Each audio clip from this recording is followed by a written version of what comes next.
Good evening, everyone, and welcome back to the Brian Crombie Radio Hour on Saga 960. I've got a really fascinating young lady, Carmelia Ray, to introduce you tonight. She's an entrepreneur. She's a business person. She's someone that I've known for over a decade in Mississauga and the Greater Toronto area. She knows a ton of people, and she just drove by and saw my sign and said, "What's going on?" So I thought that it would be great for us to chat for a little bit. Carmelia, welcome to the show. Thank you. Oh my goodness. I was doing a drive-by literally in the area. And then what do I see? I see a sign that says Brian Crombie for mayor. And I'm like, where have I been? So Brian, I know that you've been, the CEO for a real estate development company. What I'd like to know is what motivated you to run for mayor? Well, I'm actually the COO, the Chief Operating Officer for a real estate development company, not the CEO. I'd like to be the CEO, yes. but I'm the COO. COO.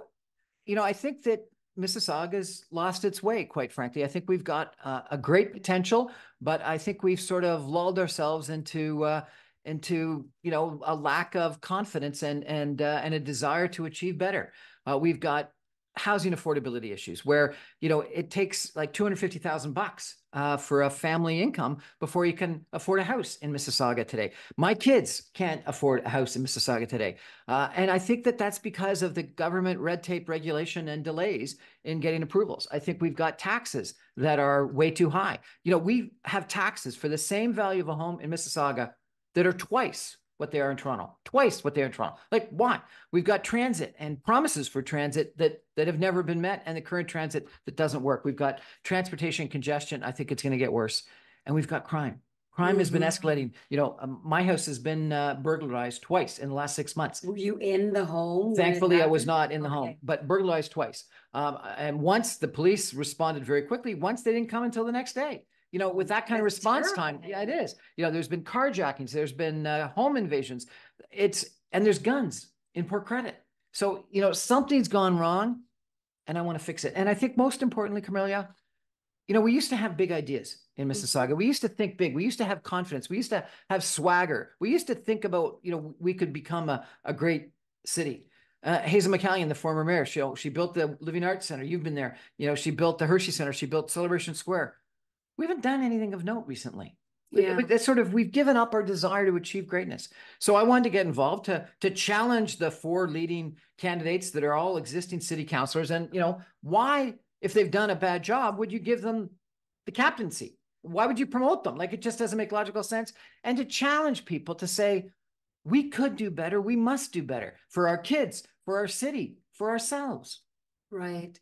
I think, there's a lot of comparable skills being the COO of a company and then running a city, right? Well, Mississauga is a $1 billion enterprise, 5,000 employees. $1 billion, 5,000 employees. And why is it still debt-free from my understanding when it was run by Mazer McCallion, unless that was just a rumor through the grapevine, but Mississauga was a thriving city and debt-free. Is that accurate? But that's because we jacked up the taxes. And I'll give you one example. Let me see if I can explain this to you. Sure. So they are saying, the city councillors are saying that there was a modest tax increase last year of 2.3%.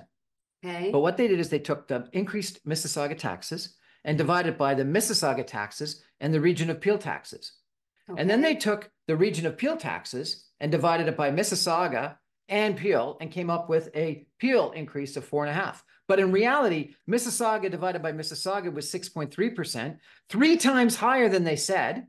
And Peel was 8.5%, twice as high as they said. So they're misrepresenting what the tax increases are with math that makes no sense whatsoever. I don't know how they actually possibly justify it. And I used to work for Jim Pattison. Okay. And Jim Pattison, $9 billion billionaire, used to say, half the job of solving a problem is identifying it, understanding it correctly. If you don't understand it and clarify it correctly, you're never going to solve it. So if you're actually saying to yourself, and even worse to the public, that it's a modest tax increase of 2.3 when it's actually 6.3, you're fooling yourself, you're fooling everyone else. You're not going to do the job of saying, I need to bring down expenses. So I think that, that's something that, someone that's been involved in business, thinking about efficiency, effectiveness, et cetera, in finance previously and now in operations, I'm primed to do. And so I think that versus a career politician or someone that's been in politics either for 35 years in one of my competitors or 2.5 years for another one of my competitors, you know what? I think having a good 40-year business career is a pretty good background.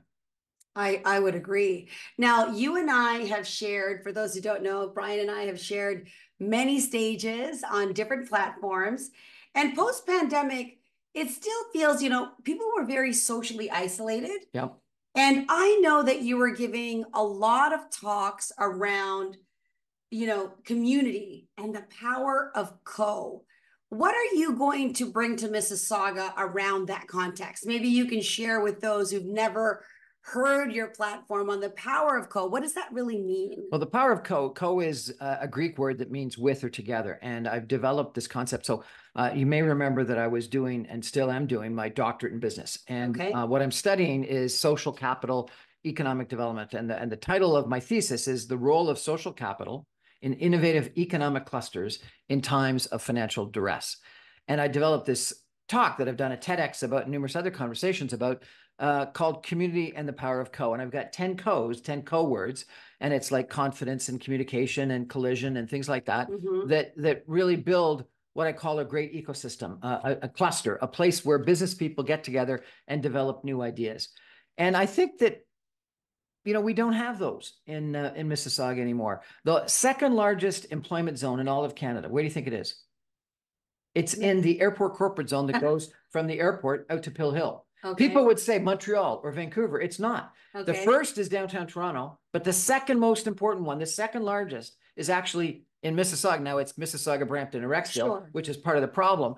But it's got that's kind of like a triangle, right? And it's got three vicinities. It's got an incredible amount of innovation and patents and jobs. It's an AI capital, it's a high-tech capital, it's a biotech capital, it's an aeronautics capital.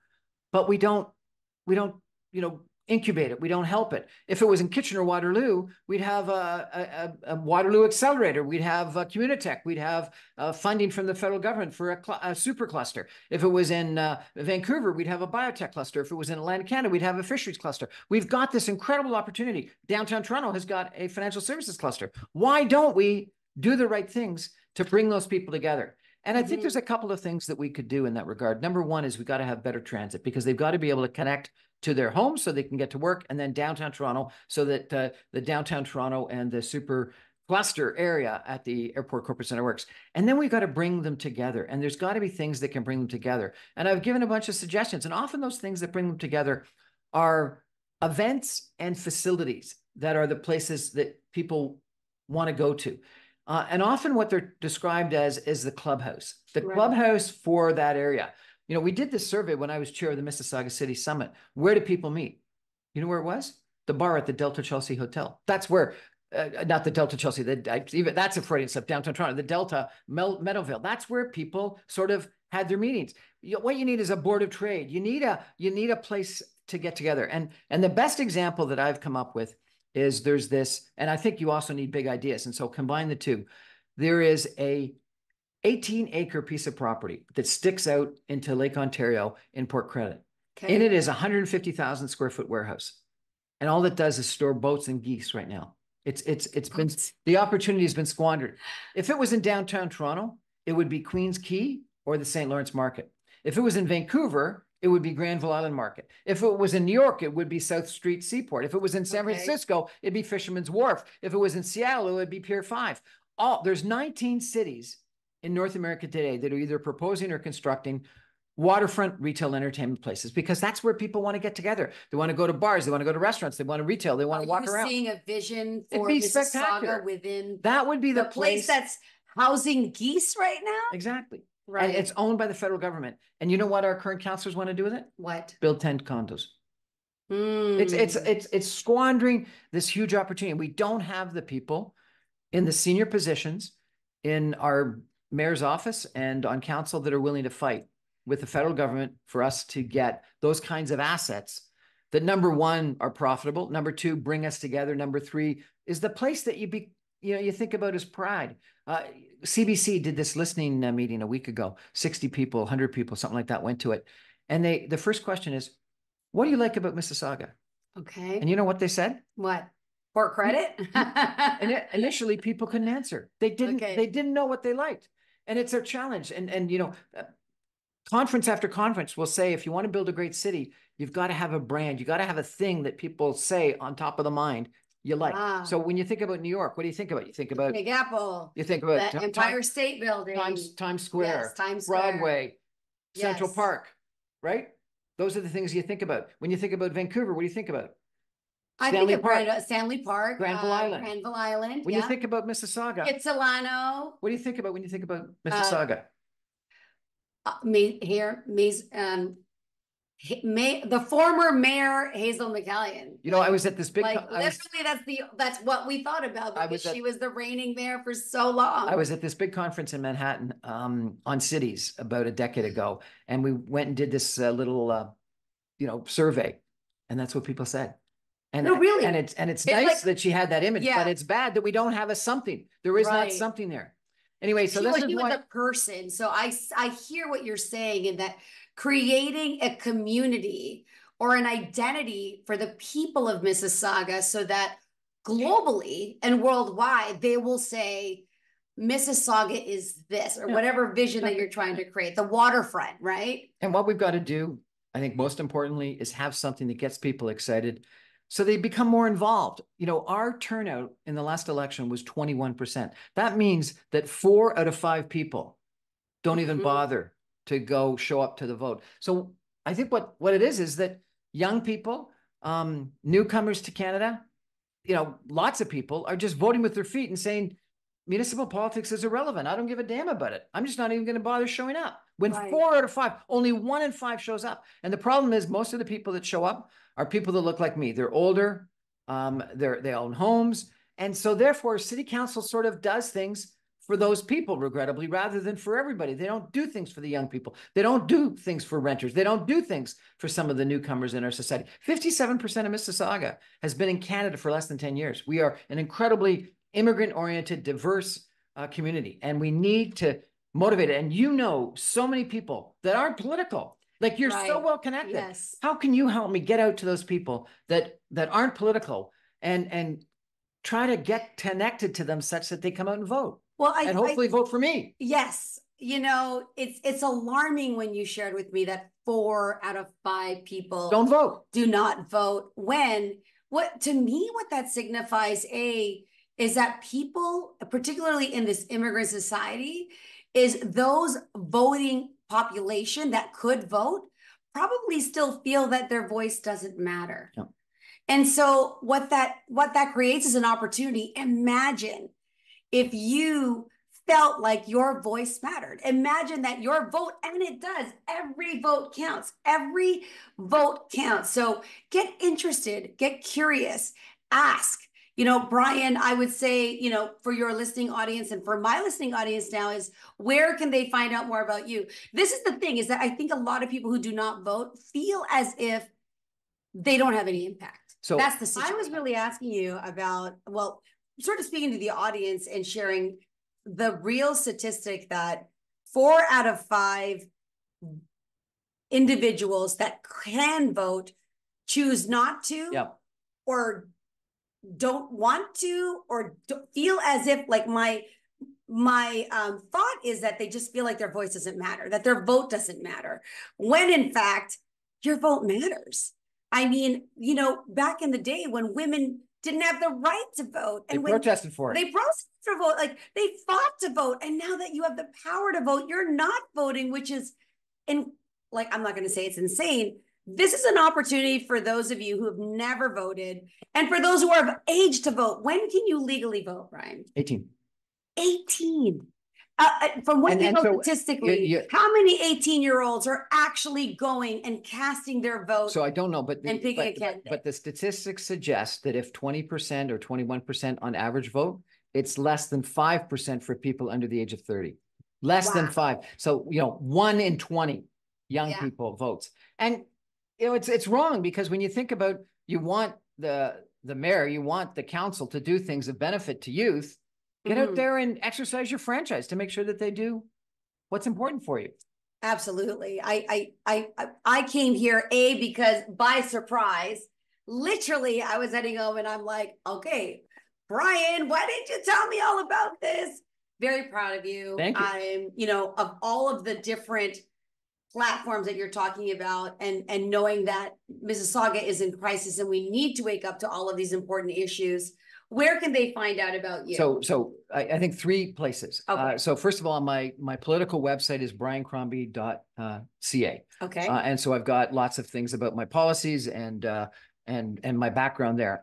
As you know, I've got a nightly radio show. Yes. And so my nightly radio show is on Saga 960 every night at 6 o'clock. And so you can tune into Saga 960 and listen to you and I and or other people. And I put all of those broadcasts, both in video as well as podcasts, on my website on briancrombie.com. Perfect. And then the third thing is on Thursday, there's a big debate this week. Oh, this week. And, okay. And it's being sponsored by the United Way and the Mississauga Board of Trade. And it's going to be on CP24.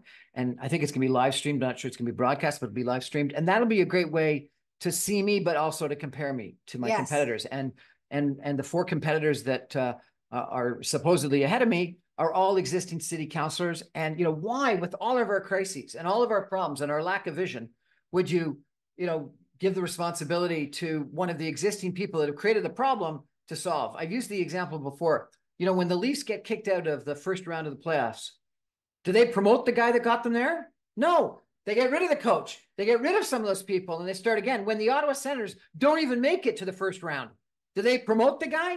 No, they completely clean house and start over. In business, if people failed, would you promote that person? No. So why are we giving someone that's been there for over 35 years the mayorship? Right. Just because it's a popularity contest? It doesn't make sense. We should bring in someone from the outside, a change agent, to really think about how we improve things. Well, I couldn't agree with you more. And particularly when I see the stand that you're making and understanding the passion behind what you're doing and knowing that you are a Mississauga resident. I've been here for 24 years. Exactly. You're here, been here, you're hearing it on the ground. And not only that, you want to encourage and enlighten those who've never voted and those who feel like they don't have a voice to represent themselves and to have the opportunity to vote somebody who is your representative, your mayor, who are going to address those issues. So, Carmelia, your future mayor. I've got a request to ask. Yes. Okay. Tons of people. Yes, I through do. your business in Mississauga and elsewhere. Yes. Would you endorse me? Would you tell course. people that I'm a good guy? Brian's a good guy. I have known Brian for many, many years. I have introduced him, frankly, to some of the ladies in my, network. And I would not introduce anybody to anyone in my network if I couldn't truthfully say that they were a good person. So yes, I would endorse you. And from everything that you're saying here, I think this would make any city a better place. And if you've got those initiatives and the heart, and you have the business track record. I do. So if you are going to implement the business track record of success into the mayorship and into representing people and getting those issues solved, then I can't, think of a better person to vouch for it. So Carmelia Ray, thank you so much. Appreciate Thank you. It. That's our show for tonight, everybody. Thank you for joining us. I remind you, I'm on every Monday through Friday at 6 o'clock on 960 AM. You can stream me live from anywhere in the world. You're off to Austin, Texas, I understand. I'm off to Austin, Texas. At www.saga960am.ca. All my podcasts and videos are available on my website, briancrombie.com. Thanks, everyone. And please consider voting for Brian Crombie. Good night. Good night.